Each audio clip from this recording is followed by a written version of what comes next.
Only so much someone can take. Considering we're not gonna change anyone's opinions or minds, no matter how much we talk about it, everyone's gonna think I've had a full facial reconstruction and so have you. Like, nobody's gonna think differently. It's just like, I think it's become like our family's been, you know, in the industry for a long time and it's never stopped. So I think it's like, sadly, it's something that we just have to like really grow tough skin on. Kylie Jenner has been opening up about her body insecurities, mainly the insecurity revolving around the size of her lips. Kylie Jenner began overlining her lips with lip liner, which changed into her ditching the lip liner for lip fillers. But the bottom line is, the Kardashians and the Jenners did this to themselves. Kylie and her sisters perpetrated this quote-unquote beauty standard consisting of Botox and fillers. Was Kylie Jenner crying when she saw the impression she made on 13-year-old girls who were sucking on shot glasses to get big lips like hers, only to be sent to the hospital with sometimes permanent damage? No, she said, don't do that, just buy my lip kit. That's how I got my lips so big, because she violently gaslit an entire generation into thinking she didn't get any surgery, and the results were by a product that she made, while she laughed all the way to the bank. I saw the clip of her crying over the ugly photo, and the only thing I could think of is, indirectly or directly, you have capitalized, made an entire career off of that feeling. You sitting there on the couch feeling like that is how an entire generation of women felt and thought they had to be like you and buy your products and do this and that. That's the only reason you made money, and you expect us to feel bad for you? The most annoying thing about that clip is Kendall Jenner with her armchair psychology.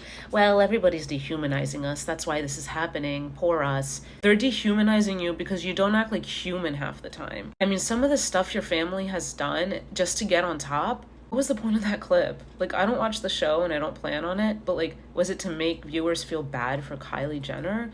Was it for Kendall Jenner to gaslight and dismiss an entire audience? I really don't fucking get it. The only time the Kardashian Jenners ever talk about how societal beauty standards are fucked up and we're all supposed to be beautiful and nice to each other is when they stop meeting their own beauty standards.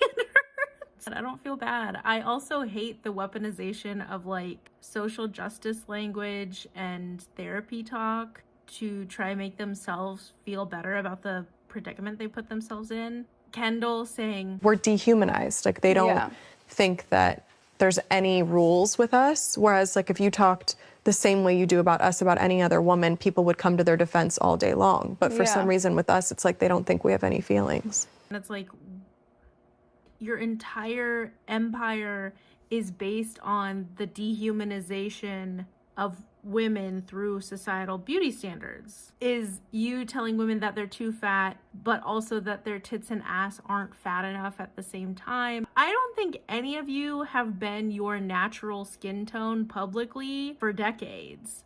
Literally everything that the Kardashian Jenners sell is to aspire to look and be like them. I'm sure people's feelings got hurt for real, and that's so sad, but I literally don't care. You're crying in an outfit that is worth more than the average American makes in a month, in a house that is worth more than the average American will ever see in their entire lifetime, on a TV show that keeps shoveling money at you and your family while wearing products that also shovel money towards you and your family. Who cares what your feelings are? We have not dehumanized you. Your wealth and greed have dehumanized you. I don't think you want to be humanized, because to be humanized means to be humbled. Humility is not part of the Kardashian Jenner brand.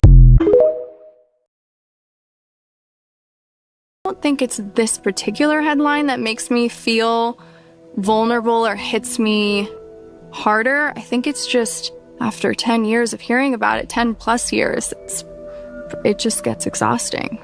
I'm kind of like so numb to people talking about my looks at this point, and I just want to know why on the internet no one says anything or think that it's okay. Well, I think that's a general thing with our family. We're dehumanized. Like, they don't think that there's any rules with us. Whereas like if you talked the same way you do about us, about any other woman, people would come to their defense all day long. But for some reason with us, it's like they don't think we have any feelings. I went on a journey the last year, dissolving like half my lip filler.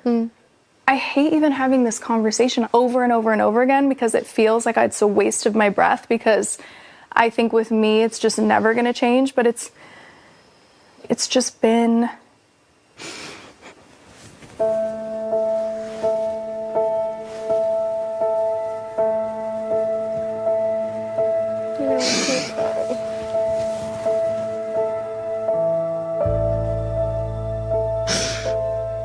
Just like, why do people think it's okay to talk about me?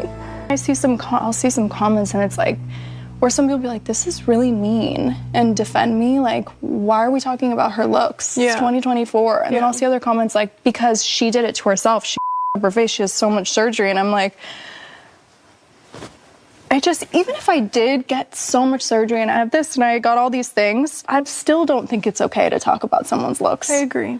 People have been talking about my looks since I was 12, 13. Yeah. Before I even got lip filler, people talk about my looks. Yeah. So it's like, and it's just so hurtful. I look old. I see it under every post. I'm not even just saying this. You've never looked younger and you've never looked better. Thank you.